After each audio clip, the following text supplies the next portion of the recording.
जो लोग डायरेक्टली या इनडायरेक्टली प्रधानमंत्री और होम मिनिस्टर की तारीफ करते हैं, मिलने जाते हैं, मैं सीरियसली इस बात को बता रहा हूं, मिलने जाते हैं, उन लोगों का बायकॉट होना चाहिए, वो गद्दार हैं। क्या बात करेंगे आप आरएसएस के लोगों से जो इस बात को तय कर चुके हैं कि हमें संविधान खत्म करके मनुस्मृति लागू करनी है? उनसे क्या बात करके और क्या समझाएंगे उन्हें? उन्हें सिर्फ ये जाके कह सकते हैं कि हम आपके पैरों में गिर चुके हैं, हम आपकी हर बात मानेंगे, सिर्फ हमें हमारी कम्युनिटी को धोखा देने का रास्ता बता दो। कैसे हम उनसे मीठी मीठी बातें करके, कैसे जज्बाती तकरीरें देके उनको बेवकूफ बनाएं और आपकी मदद करें, ये काम कर रहे हैं जो लोग उनसे मिलने जाते हैं। ये समझ लीजिए आप, उन्होंने सारी इंस्टीट्यूशंस जो हैं हाईजैक कर ली हैं। उन्होंने हम लोगों के, खास तौर पे एससी एसटी, माइनॉरिटीज और ओबीसी के जितनी टॉप लीडरशिप है सब हाईजैक कर ली। इस बात को जब तक हम तस्लीम नहीं करेंगे हम एक कदम आगे नहीं बढ़ा पाएंगे। अपने अंदर से गद्दारों को आइडेंटिफाई नहीं करेंगे हम एक कदम आगे नहीं बढ़ा पाएंगे। सबसे पहला काम है, हम लोग इतने कमजोर नहीं हैं, समझ लीजिए आप, ये गद्दार हैं जो हमारे पैरों में बेड़ियां बांध रहे हैं। आइडेंटिफाई कीजिए उन गद्दारों को जो डायरेक्टली या इनडायरेक्टली ये बोलते हैं कि हेमंत बिस्वा शर्मा एक बहुत अच्छा चीफ मिनिस्टर है। आइडेंटिफाई कीजिए ऐसे लोगों को और उनको पनिश कीजिए, उनका सोशल बाइकआउट कीजिए। ये तो हम आराम से कर सकते हैं। दो रास्ते हैं, कोर्ट का रास्ता है लेकिन सुप्रीम कोर्ट वो रास्ता नहीं है। कोर्ट का रास्ता जब है जब हम बहुत सारे केसेस, रोज ये पूरे देश को लूट के खा रहे हैं आरएसएस और बीजेपी के लोग, हम multiple cases grass root level पे बहुत सारी जगह पे करें, एक एक आइडेंटिफाई करें आरएसएस के कार्यकर्ता को कि कौन स्कूटर पे चलता था और आज मर्सिडीज में चल रहा है, उसको आइडेंटिफाई करें, उसके खिलाफ करप्शन के केसेस करें। ये एक काम करना होगा हमें। दूसरा, अगर हम पीसफुल प्रोटेस्ट करके जेलों में जाने के लिए तैयार नहीं है तो ये सब बातें बेकार हैं। अगर हम लाठी खाकर जेलों में जाने को तैयार नहीं है, अगर हम गोली खाकर जेलों में जाने को तैयार नहीं है तो ये सब चीजें बेकार हैं। ये चाहते हैं कि ये हम करते रहें और वो जो काम कर रहे हैं वो करते रहें। तो पहला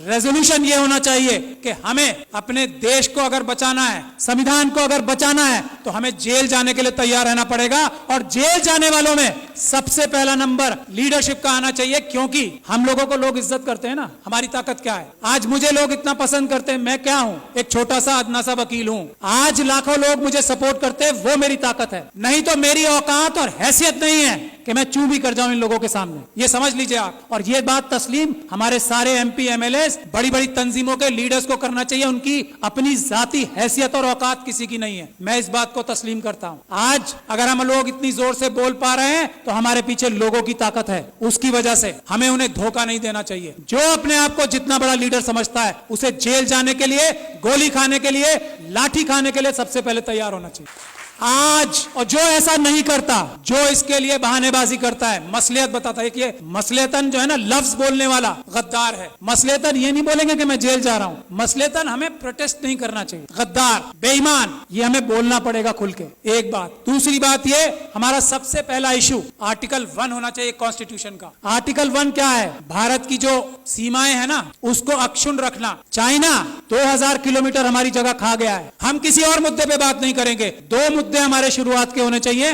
और हमें होम मिनिस्टर का, हमें प्राइम मिनिस्टर का घेराव इस बात पे करना चाहिए कि चाइना से हमारे देश की सेना अपनी जमीन वापस लेने के लिए बेकरार है। तुम डरपोक हो जो उन्हें रोक रहे हो, इसके लिए हमें प्राइम मिनिस्टर का घेराव करना चाहिए। ये आर्टिकल 1 है, इसके लिए करें और आगे जाके गोली खाएं। इसके बाद क्या? 2000 किलोमीटर हमारी, जिसको अलग अलग जबानों से हम कहते हैं, कोई भारत माता कहता है, हम भारत देश कहते हैं, उसमें से 2000 किलोमीटर कोई ले गया और हम यहां बैठ के डिस्कशन करेंगे? नहीं, या तो प्रधानमंत्री इस्तीफा देंगे या वो 2000 किलोमीटर वापस लेंगे, नहीं तो हम मार्च करके हम खुद जाके वापस लेंगे। ये हमारा पहला एजेंडा होना चाहिए। दूसरा एजेंडा इस वक्त जो है वो है मणिपुर। अगर मणिपुर के लिए हम लोग प्रधानमंत्री का घेराव नहीं करते, प्रधानमंत्री और होम मिनिस्टर डायरेक्टली इन्वॉल्व है मणिपुर में जो हो रहा है, यहाँ मणिपुर के लोग बैठे हैं, अरामबाई तेंगुल, मेतेई लिपुम, ये दो संगठन है आरएसएस के जिन्होंने ये सारा कारनामा अंजाम दिया है, अमित शाह साहब के साथ मिलकर जिन्होंने ये सारा कारनामा अंजाम दिया है, चीफ मिनिस्टर बीरेन्द्र सिंह के साथ मिलकर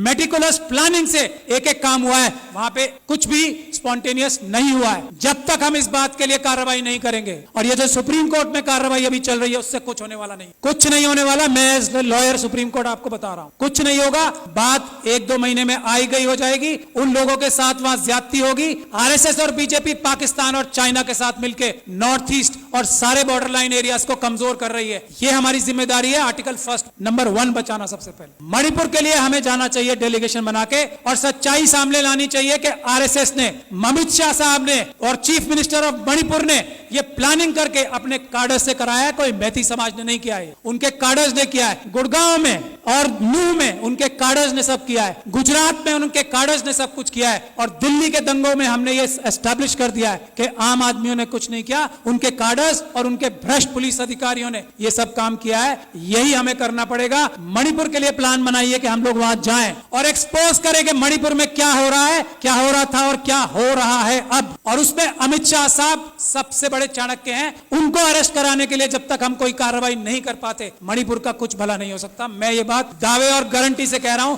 he is the main mastermind, mister Amit Shah. वो वहां जाके बैठे ही इसलिए थे कि उन्होंने ये सब प्लानिंग करनी थी कि सब कुछ ठीक चल रहा है या नहीं। वरना भारत के होम मिनिस्टर में इतनी ताकत होती है, चेयर में, चाहे कोई डफर भी बैठ जाए उस पे। अमित शाह साहब की बात नहीं कर रहा हूं, ये डफर वर्ड उनके लिए इस्तेमाल नहीं किया मैंने। अगर कोई डफर भी बैठ जाए, भारत के होम मिनिस्टर की चेयर में इतनी ताकत होती है कि सब शांति वहां पे एक दिन में हो जाए। लेकिन जो होम मिनिस्टर वहां अपनी प्लानिंग ही करने गया था, इंप्लीमेंटेशन देखने गया था गुजरात मॉडल की, वो उससे क्या उम्मीद करते हो आप? आज तक किसी आदमी ने यह बोला है कि Amit Shah is the main mastermind of Manipur? नहीं बोला। यही हमारी कमी। तो मेरी यही गुजारिश है, एक तो जेल जाने के लिए जो लोग तैयार हैं, गोली खाने के लिए जो लोग तैयार हैं, लाठी खाने के लिए जो लोग तैयार हैं, वही बोले कि मैं लीडर हूं, वरना वो गद्दार है। मेरा ये मानना है। बाकी अपनी अलग अलग राय सबकी हो सकती है। यही एक टेस्ट है। अच्छी से अच्छी बात कोई भी कर सकता है। एक से बढ़कर एक स्पीच देने वाले, एक से बढ़कर एक भाषण देने वाले हम लोगों में भी हैं और आरएसएस में भी हैं। जबान की वैल्यू आजकल 0 हो गई। सड़क पे आए, गोली खाएं,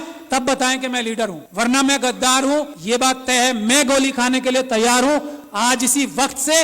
और जब आप लोग दावत देंगे कि गोली खाने के लिए सबसे आगे मैं रहूंगा, मैं ये गारंटी दे रहा हूं अपनी तरफ से। और मैं ये उम्मीद करता हूं कि इस हॉल में बैठा हर एक इंसान जो अपने आप को लीडर कहना चाहता है, वो गोली खाने के लिए, इस वक्त देश बचाना है तो गोली खाने के लिए तैयार रहना पड़ेगा। अमित शाह साहब को मणिपुर के लिए अरेस्ट कराना जरूरी है। इसके लिए हमें कार्रवाई करनी पड़ेगी। मेरी जहां भी सर्विसेज आपको दरकार होंगी, मैं वॉलंटियर करता हूं अपने आप को। बहुत बहुत शुक्रिया। जय भीम, जय भारत।